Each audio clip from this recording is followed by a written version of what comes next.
You don't need to contribute to your retirement accounts anymore? This is the Washington Post? Holy crap, holy! The Washington Post says stop worrying about retirement.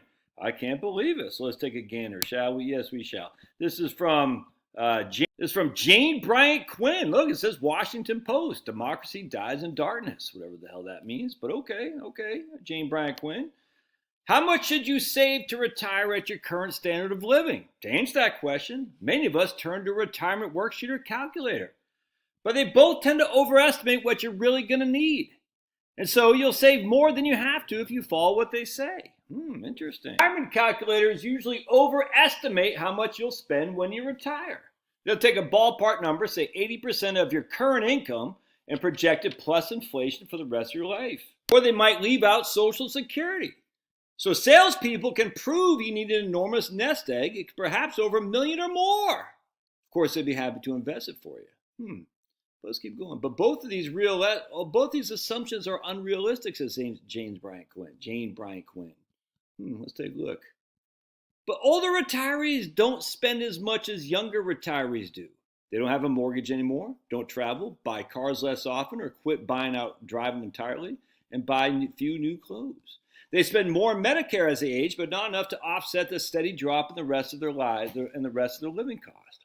What?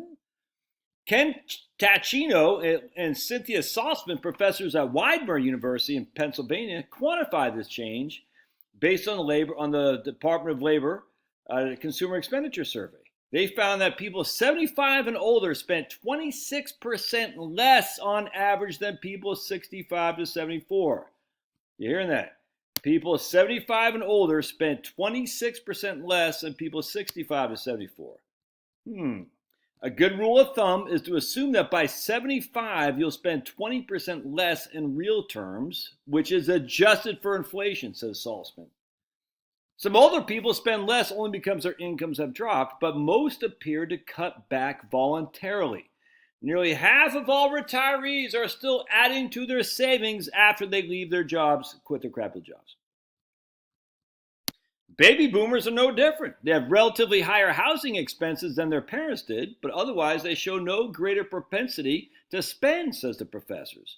And if your spending will be lower than you thought, your savings can be lower too. How much lower depends on the number of years you're planning for.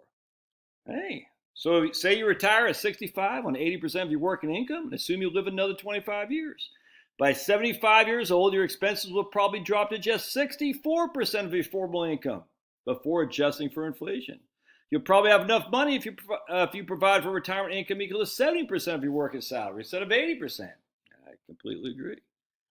Some financial planners argue that you should save as much as possible to allow for the contingencies. That means spending less money today or working longer. Do you want to cut your current spending to create a larger retirement egg that you might not need? Some of you would, others will say no. Still, you have to save. It's nice to know that smaller things will suffice, but you do have to meet this lower target, or your standard of do not have to meet that it doesn't make sense. You do have to meet this lower target, or your standard of living will drop. Now, so that's very interesting. And we're just going to look. When was this? This article is over 25 years ago, published in September 1999. September 1999. See it right there. September 1999. No more need to feather the nest egg by Jane Bryant Quinn. Interesting. Anyway, just got this off of X. I'll share. Here's my man Andrew Biggs talking about this. A different thing I focused on here. I said the chart below shows average expenditures of American households before taxes of $77,000. And I said, so let me ask you a question. Could it be possible that when you retire and your mortgage is paid off, your expenditures go way down? Think about it. No more 12.4% personal insurance and pensions, that's Social Security tax. Nowhere near 32% spent on housing or 17% spent on transportation, just like what Jane Bryant Quinn was talking about 25 years ago. Maybe your healthcare costs go up, but do they really once you're on Medicare? I mean, it's not like your premiums are cheap now while you're working, are they? Then my man Andrew says, this chart from a paper I did on how children affect household spending shows that health expenditures do increase into retirement, but they're increasing pretty much throughout life. So no one should really be surprised. So that's when you're retired. You can see your expenditures go way down, as you can tell right there. You got education, child care, housing. Housing's that one right there. Transportation. You can see it hits about 55 to 56, and it starts going way down.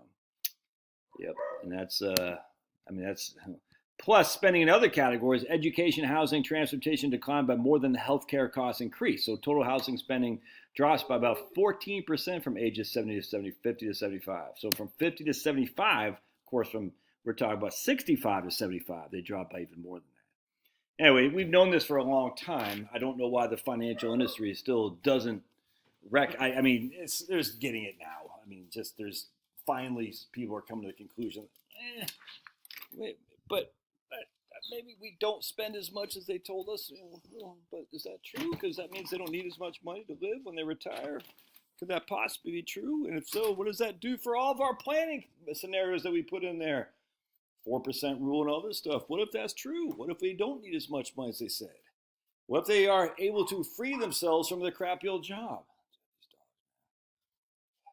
One just said, I don't want to go out. Now he says, I do want to go out. I do. Yeah, I know. Anyway, I just thought you'd get a chuckle at that. Going back to 1999, we've been talking about the same thing. And yet it never really took full throttle into the industry until about 5-6 years ago. And even now, it's still lacking in terms of the actual amount of people who should be paying attention to this. They just don't. Anyway, love your thoughts. God bless. Smash that like button. We'll see you.